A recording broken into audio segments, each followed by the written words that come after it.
Halo Sobat Biota, selamat datang di Zona Sekolah. Materi ketiga, bab sistem pernapasan. Di materi sebelumnya kita sudah mempelajari materi tentang organ pernapasan pada manusia dan mekanisme pernapasan pada manusia. Nah, untuk materi ketiga ini kita akan mempelajari tentang kapasitas dan volume dari paru-paru. Kapasitas paru-paru adalah kemampuan paru-paru menampung udara pernapasan. Volume udara pernapasan pada setiap orang berbeda-beda, tergantung pada ukuran paru-parunya, kekuatan bernapas, dan cara bernapasnya. Alat yang digunakan untuk mengetes kapasitas paru-paru itu disebut dengan spirometer. Sedangkan metode yang digunakan untuk mengukur kapasitas paru-paru disebut dengan spirometri. Metodenya adalah dengan mencatat volume udara yang masuk dan keluar dari paru-paru. Umumnya pada orang dewasa, volume paru-paru berkisar antara 5-6 liter. Nah, bagian-bagian dari kapasitas paru-paru dapat diuraikan sebagai berikut sob.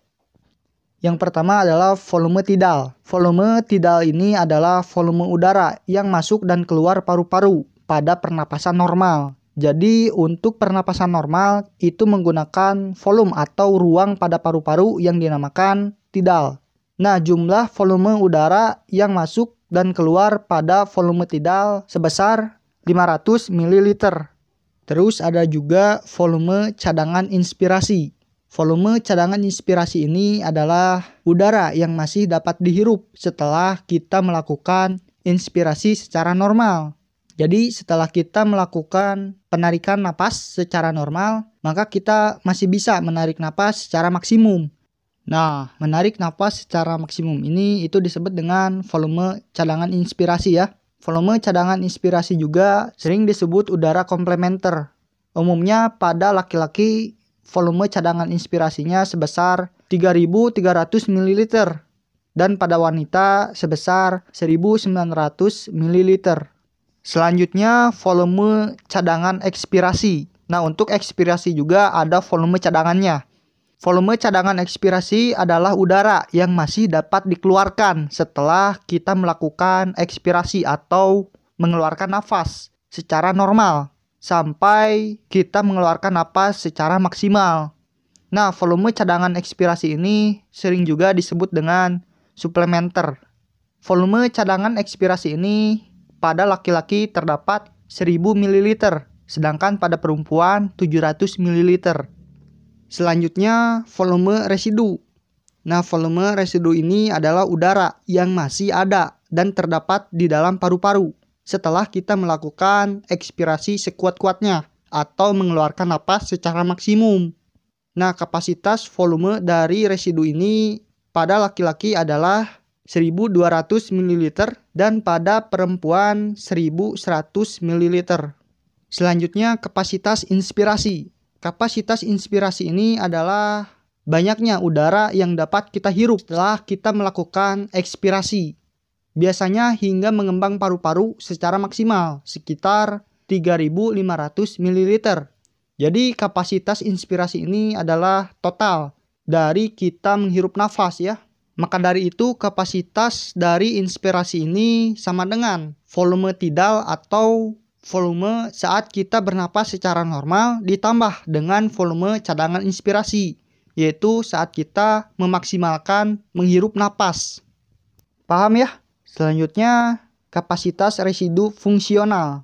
Nah, kapasitas residu fungsional ini adalah jumlah dari udara di dalam paru-paru pada akhir respirasi biasa. Kapasitasnya berkisar 2.300 ml. Jadi kapasitas residu fungsional ini adalah sisa udara atau sisa volume udara di dalam paru-paru setelah kita melakukan ekspirasi atau mengeluarkan nafas pada saat pernapasan normal. Nah, maka dari itu kapasitas residu fungsional ini sama dengan volume cadangan ekspirasi atau volume untuk kita melakukan menghembuskan napas secara maksimal ditambah dengan volume residu atau volume paru-paru yang akan tetap ada walaupun kita sudah melakukan ekspirasi secara maksimal.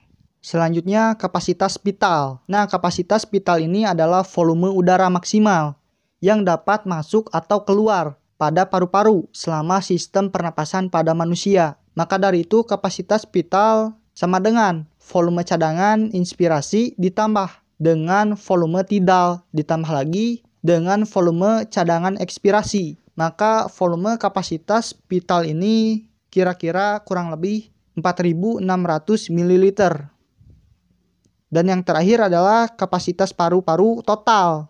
Kapasitas paru-paru total ini adalah seluruh udara yang dapat ditampung oleh paru-paru. Maka dari itu kapasitas paru-paru total adalah kapasitas vital ditambah dengan volume residu. Jadi kapasitas paru-paru total ini berkisar antara 5.800 ml.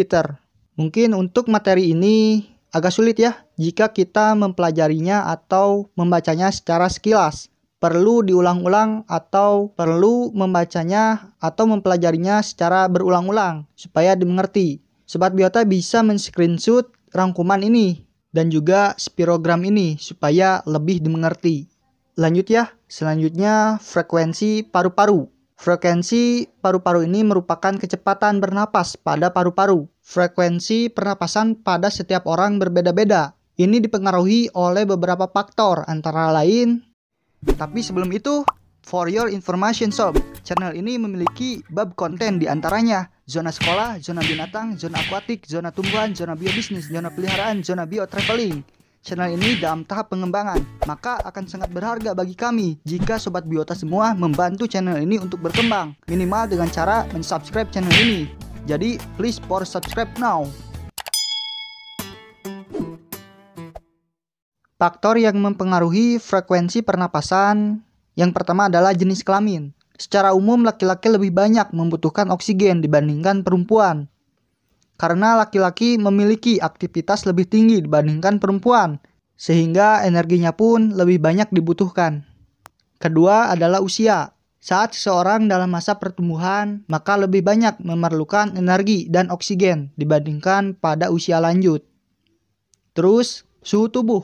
Metabolisme tubuh akan meningkat saat suhu tubuh menurun. Nah, metabolisme ini berfungsi untuk menghasilkan panas, sehingga membutuhkan oksigen lebih banyak. Selanjutnya, posisi tubuh. Saat seseorang tidur dan sedang berdiri itu berbeda dalam kebutuhan oksigennya. Orang yang berdiri lebih banyak membutuhkan oksigen dibandingkan dengan posisi tidur. Selanjutnya adalah aktivitas. Orang yang memiliki aktivitas tinggi, maka frekuensi pernapasannya itu lebih cepat dan oksigen dibutuhkan lebih banyak. Hal ini disebabkan karena metabolisme meningkat untuk menghasilkan energi. Nah, mungkin hanya itu ya yang bisa saya sampaikan di materi ketiga bab sistem pernapasan ini. Semoga yang saya jelaskan bisa berfungsi dan hidup buat Sobat Biota semua. Jangan lupa tonton dan pelajari materi selanjutnya serta video pembelajaran lainnya. Jadi, see you next video sob.